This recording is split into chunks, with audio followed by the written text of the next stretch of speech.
very much, Chair, and welcome Dr. Baraza to this committee. Chair, I've pursued and I've looked at the CV of the Dr. Baraza. Having worked at Kenyatta Hospital as a registrar, Mata Hospital as a promotion, worked at Eastern Deanery as a physician and promoter, and then straight to WHO. I have no doubt on your experience, but I have a serious concern of where you are coming from and where you are getting into.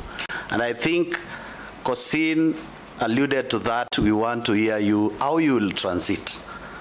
Having been in the medical fraternity for the last 20 years, where you are coming from is where things are done as the policy of the institution. You are joining government whereby complex law, interest, politics carries the day.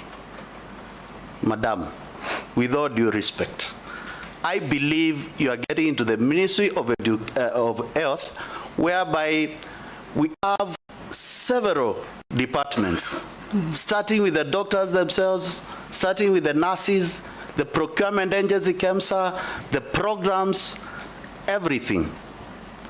I want to hear from you your management skill, or now you'll transit from that set mind of a straight line of thinking, and no wonder you are telling us every time consultation. Here, it is whereby the law applies. The law which is applied at KEMSA is not the same law which is applying with the doctors, enumeration and hiring. So, my question starts with, how do you tell Kenyans you'll streamline supply and demand of health communities in this country to the grassroots level, putting in mind we still have a devolved government? Secondly, from the international community where you are coming from, there are those policies and guidelines which are being given to this country. We must adhere to. One, Honorable Mukami talked about Gavi and vaccines. You know very well Gavi has been supporting this country for many years to provide vaccines and other commodities. But as a government, we have always delayed to pay these supplies, yet endangering the young newborns and the future of this nation by not being vaccinated and exposing them to diseases like polio. What is your take to how to progress on that? Thirdly, as a country, we are binded by all international commitments, starting with the United Nations Convention on on health policies.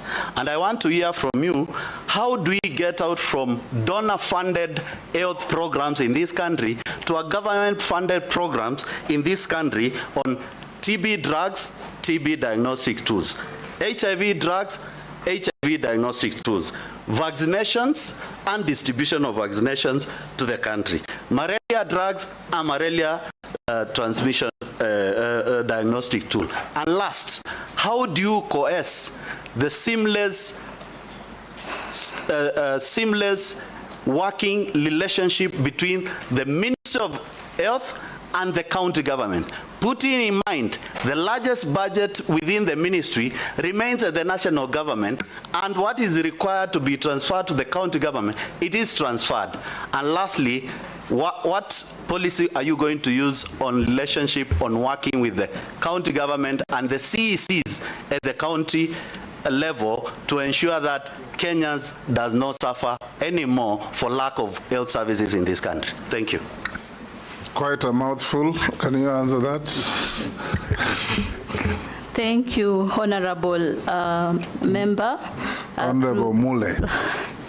Honorable Mule, my sincere apologies for that. And indeed, I sense a lot of passion in matters health. And if hopefully given the opportunity, I believe we'll work together to address some of these pertinent issues. Yes. So again, this will be a priority in my agenda to understand the situation and come back with interventions, seeing that I will be new to the ministry. So the issue of supply and demand, again, we need to strengthen the information system. I think my mind has been focusing on that because I have seen it work. I have seen it work in various organizations that I have worked in. I have seen it being rolled out. I've seen the teething effects, but I have seen the impact it has had. It has reduced on costs, it has improved quality, and it has enabled people to track and see where there are stockouts, among others. So we can be able to track the supply of commodities up to the last mile. Yeah? And then we can be able to also monitor other services. So I am an advocate of the digital platform because the human-to-human interface is what is bringing challenges, I believe, in our country at the moment, among other things. So for the vaccines and commodity delivery, yes, we need to allocate budgets to support this, and then we can have pooled procurement of vaccines.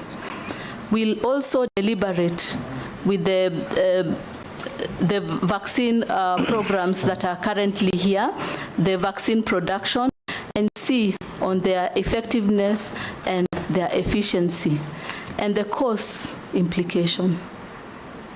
So coming from my background, I know the concerns, the teething effects of vaccine production, and I know the members, the nominated committee wanted me to talk about vaccine production, but I think it is important that we go in depth and identify all these things before making commitment.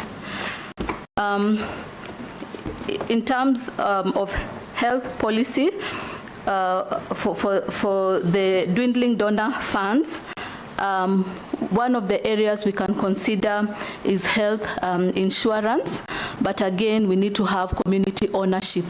The community need to embrace it because, you know, there are taxes involved. So we'll need to educate them and make them embrace it. With your support, with the county government support, the stakeholders, the partners, I believe we can make this successful.